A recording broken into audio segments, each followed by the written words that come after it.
Bom dia, sejam bem-vindos a mais um vídeo sobre o livro Mediunidade e Sintonia, Psicografia de Chico Xavier pelo Espírito Emmanuel. Hoje a gente vai refletir um pouco a respeito do capítulo 9, intitulado Mediunidade e Nós. É bonito de perceber que a mediunidade, quando colocada a serviço, nós começamos a respeitar os limites nosso para com a mediunidade e entender o real objetivo da mesma, que é sempre uma ferramenta de contribuição para a edificação do médium, daqueles que estão em volta, sendo intérprete e tradutores da comunicação dos espíritos. E aí, Emmanuel vai tratar para a gente alguns temas que são comuns dos médiums se questionarem. Ele coloca, por exemplo, que nem sempre é possível materializar os amigos da vida maior. Por quê? Porque, primeiro, nós podemos solicitar a comunicação de um espírito, mas o espírito pode não poder, não querer, ou não estar em ambiente propício ou com uma finalidade específica própria de edificação para que a comunicação aconteça. Porém, quando nós queremos materializar a presença de um espírito, qual é a finalidade? Porque se ela for mostrar para as pessoas ou que nós somos médiuns, ou que a vida espiritual existe, nós temos outros mecanismos para isso. Para mostrar que somos médiuns, é só sermos pessoas que andam em conformidade com o Evangelho. Porque aí o fenômeno da comunicação espiritual, a sintonia espiritual vai se estabelecer com espíritos superiores e vamos traduzir no nosso dia a dia aquilo que eles esperam de nós. Se for para comprovar que a vida espiritual existe, também não é necessário que um grande fenômeno aconteça. Podemos caminhar por uma linha de raciocínio lógico, que foi um caminho, por exemplo, utilizado dentro de O Livro dos Espíritos. Então perceba que quando a gente procura uma manifestação do espírito, a gente não pode tirar a nossa responsabilidade de sermos agentes ativos para o objetivo que nós necessitamos de alcançar. E outra, quando a gente quer materializar um espírito, é, se a gente tivesse objetivo bem específico, pode ser também trazer um consolo para alguém. Mas perceba que sem a comunicação do Espírito, mas trilhando pelo caminho de Jesus, nós temos condição de tranquilizar e consolar as pessoas. Por isso que ao médium é muito necessário o estudo do Evangelho, o estudo das obras psicografadas, das mensagens espirituais, para que possa nutrir o nosso cabedal de argumento, o nosso cabedal de ações, para que a gente esteja pronto para o serviço quando ele aparece. Outra coisa é que nós nem sempre vamos conseguir trazer a psicofonia de um ente querido. E muitas vezes as pessoas vão às casas religiosas que trabalham com a mediunidade a fim de saber ou ter notícia ou receber a mensagem de alguém que partiu para o plano espiritual, para a vida maior, e ainda sofre o luto, a saudade, que são coisas naturais, né? Que todos nós vivemos quando temos a separação física das pessoas que amamos. Mas percebo que as pessoas, os espíritos se comunicam a partir do momento que disso tem condições, de que já estejam bem, de que aceitam a sua nova condição enquanto espírito desencarnado, que trabalham no plano espiritual. Na obra de André Luiz é muito nítido essa preparação que o espírito passa para que ele tenha condições de se comunicar. Porém, as pessoas que buscam essa comunicação de entes queridos, elas estão realmente precisando de encorajamento para seguir em frente, de nutrir-se de esperança. E para isso, o espírito não precisa se comunicar. Mas nós, que somos médiuns, que somos pessoas ligadas à espiritualidade, precisamos romper com as nossas limitações, sendo o acolhimento dessas pessoas e nutrir essa esperança, esse encorajamento por outros meios, que sejam frases, que sejam palavras bem pensadas, bem articuladas, para que o amor se estabeleça, para que a gente fomente para aquela pessoa a vontade de viver e de provavelmente continuar o legado daquela pessoa que partiu para o plano espiritual a partir das aprendizagens, né, que recebeu quando tinha uma convivência maior com esse espírito. Inclusive, é, contribuindo com o conhecimento de que a vida não termina, que a vida continua pós-morte, que como se dá o plano espiritual. Então, as pessoas que buscam, às vezes, estão precisando é colocar para fora sua dor e não tem quem escute. Está precisando de esclarecimento e não tem quem fale. Está precisando de colo e não tem quem a dê. Então, isso é ser medianeiro da ação de Deus.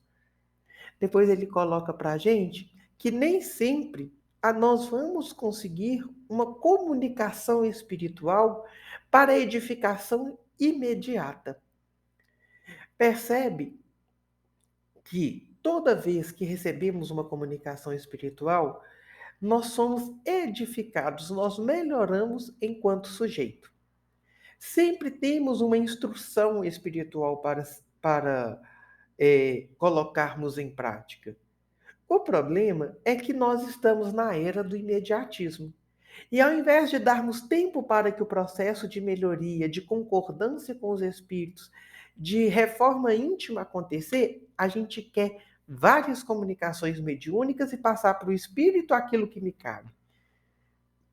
Então, por exemplo, às vezes chega alguém para conversar com a gente que está com um problema na família, e aí a gente está ali escutando, e aí a gente traz uma devolutiva assim: olha, leia o livro espírita tal, porque ele vai ter uma linha de raciocínio que vai te ajudar a revisar a você e a sua família, o comportamento de vocês, a forma como vocês se comunicam, a forma de estabelecer vínculos de amor efetivos ali dentro. Olha, no Evangelho segundo o Espiritismo, tem uma mensagem do Espírito X, lá no capítulo tal, que vai te ajudar a repensar esse seu momento. E as pessoas saem de lá nervosas, porque ao invés de darmos respostas imediatas, elas querem resolução de problema. Mas mal entendem que se elas vivem aquela circunstância, é porque o seu espírito precisa, como nós também precisamos, de ferramentas para melhoria, mas melhorias que sejam perpétuas. Então, quando a gente embasa a nossa melhoria, fica mais fácil de nós conseguirmos dar seguimento. Então, o espírito de luz não nos responde, às vezes, aquilo de forma imediata, mas vai nos dando informação pouco a pouco, vai nos ajudando a trilhar um caminho onde nós somos construtores da nossa realidade.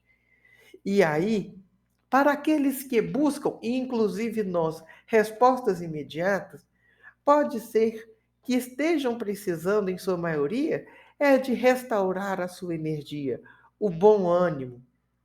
E para restaurar essa energia e esse bom ânimo, pode não ser necessário uma comunicação mediúnica, mas pode ser necessário uma cooperação entre espíritos encarnados. E para isso, basta termos tarefeiros dispostos a ser amparo para as pessoas, sem carregar a cruz do outro, mas mostrando que aquele peso não precisa ser aumentado por uma má vivência da relação, mas também para que perceba que aquele peso cabe a ela trabalhar, deixar para trás o que cabe, carregar o que é essencial para o seu progresso, para a sua melhoria. Nem sempre as pessoas vão receber a cura física que buscam dentro das casas, das fraternidades. Porque muitas vezes as pessoas vão dentro lá de uma casa, como lá na Fraternidade Jesus Amigo, procurando a cura física. E não tem importância buscar. Mas quando estamos em coerência com o Evangelho, nós temos que entender que a enfermidade do corpo também tem um propósito espiritual. E quando a gente entende dos propósitos espirituais, nós sabemos que na lei de causa e efeito, tudo tem um porquê. E o Evangelho nos diz assim, no Evangelho segundo o Espiritismo, que quando não sabemos das causas dos nossos males nesta encarnação, tenhamos a consciência de que a causa estão nas outras encarnações, mas que cabe agora o resgate, o trabalho de restauração do bem-estar do nosso corpo mediante o bem-estar do nosso espírito. E é por isso que Emmanuel coloca que nós podemos habilitar o enfermo para receber a cura espiritual, a cura da alma. Então, às vezes, as pessoas vão lá buscando uma cura física, mas alimentam a doença pelo orgulho, pela vaidade, por não dar o braço a torcer, por ter relações, por guardar rancor, pela falta de perdão. Então, quantas curas da alma são necessárias antes da cura do corpo? E será que a cura do corpo acontecendo, a cura da alma também vai acontecer? Nem sempre, em sua maioria, não. Mas se a gente tem a consciência de que somos espíritos ora encarnados, é muito melhor a cura da alma do que a cura do corpo. A alma curada, o corpo melhora o seu bem-estar por consequência. É por isso que, por exemplo, a gente vê pessoas com doenças crônicas, de bom humor, com vontade de viver, com leveza para a vida, mesmo tendo um grande problema da saúde física. Por quê? Porque está se permitindo curar o espírito, que é a essência da nossa encarnação. Nem sempre, e tomara que não, os médiuns vão se evidenciar por favorecer fenômenos mediúnicos. E eu tenho muito receio do médium que quer ser o portador de grandes fenômenos. Por quê? Porque a caridade e o amor podem acontecer sem envaidecer o médium. Nem todos nós estamos preparados para grandes fenômenos ou para um realce no exercício, para que não caiamos nas tentações e nos vícios da alma que nós mesmos carregamos. Mas sejamos, assim Emmanuel nos fala, mas ser auxílio para quem necessite de amparo.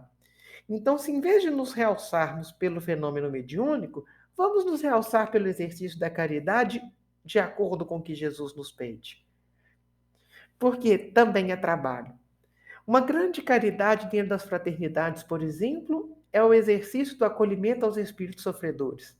Não vai te trazer uma evidenciação, não vai te trazer nenhuma glória, não vai te colocar num patamar, mas vai ser ação dentro do Evangelho. Ali naquela sala pequenininha, com poucos participantes, mas com amor pulsando. É isso que a mediunidade quer nos favorecer. Então, Emmanuel termina essa mensagem nos lembrando que nós somos medianeiros, intérpretes, mas sem os espíritos, nós temos condições de continuar agindo em nome de Jesus, fazendo com que o seu evangelho se torne prática, de acordo com a aceitação de seu evangelho, de seu mandato de amor, e depois de aceitá-lo, encorajarmos de colocá-lo em prática no nosso cotidiano. E mais, que nós somos medianeiros, mas sem o Espírito, nós ainda somos medianeiros do Evangelho de Jesus. Quando nós agimos tendo por imperativo a moral do Cristo, nós trazemos, interpretamos, mediamos a ação dele na vida de outras pessoas. Então, a comunicação espiritual, ela é muito importante, mas a comunicação do Evangelho é essencial. Meus irmãos, que Jesus nos abençoe. Tenhamos um bom dia.